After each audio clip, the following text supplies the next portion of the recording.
melalui ceramah atau presentasi yang terstruktur.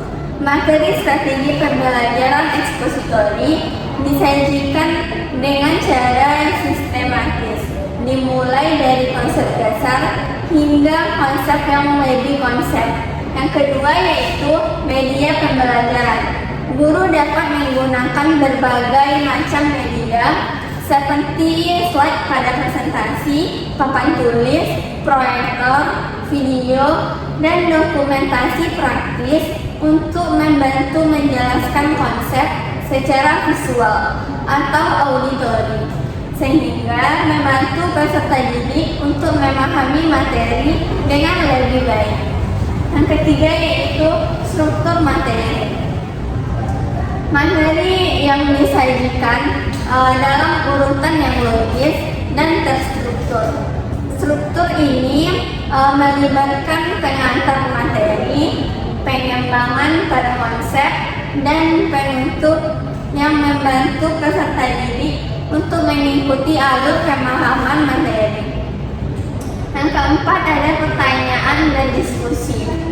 Guru dapat menggunakan pertanyaan untuk memastikan pemahaman peserta didik, merangsang diskusi, dan memberikan contoh-contoh sosial yang relevan. Diskusi juga dapat membantu memperdalam pemahaman materi. Yang kelima ada repetisi dan pengulangan.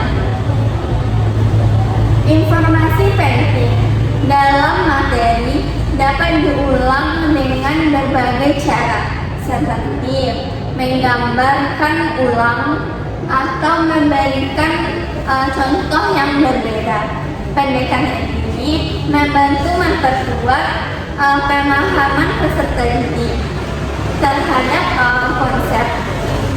Dan yang terakhir ada evaluasi dan penilaian. Guru dapat memberikan tugas atau memberikan tes yang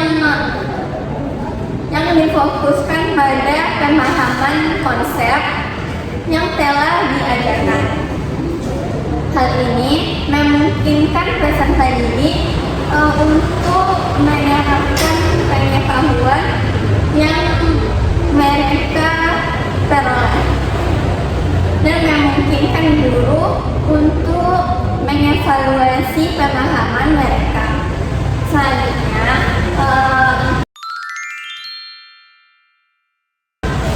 ada keunggulan dan kelemahan dari strategi pembelajaran ekspositori.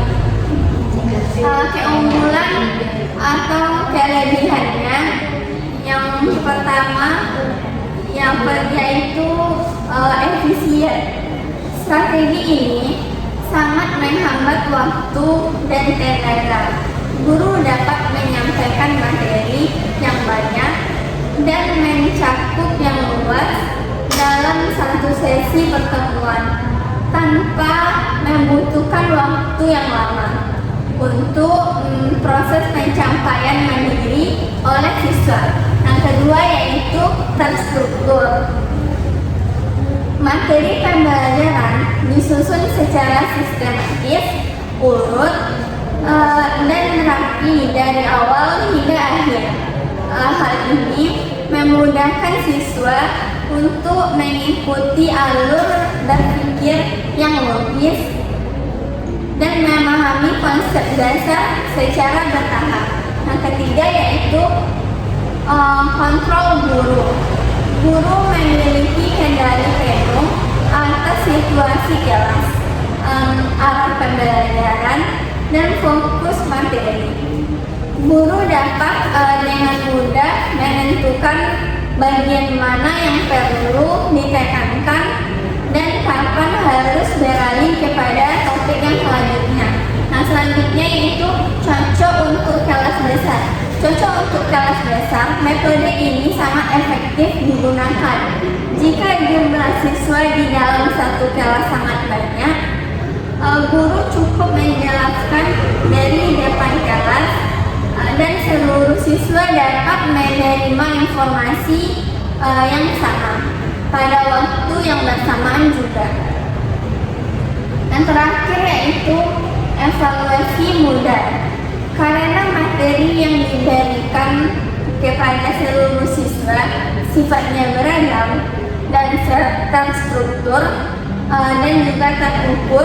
Guru dapat membuat alat evaluasi seperti ujian atau kuis dengan lebih mudah untuk menilai sejauh mana siswa menyerap materi tersebut.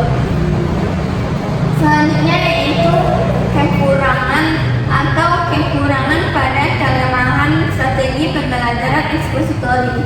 Yang pertama yaitu siswa yang pasif. Siswa pasif karena fokus utama ada pada guru yang menjelaskan. Siswa cenderung hanya duduk mendengarkan, mencatat. Hal ini membatasi kemampuan pada siswa tersebut.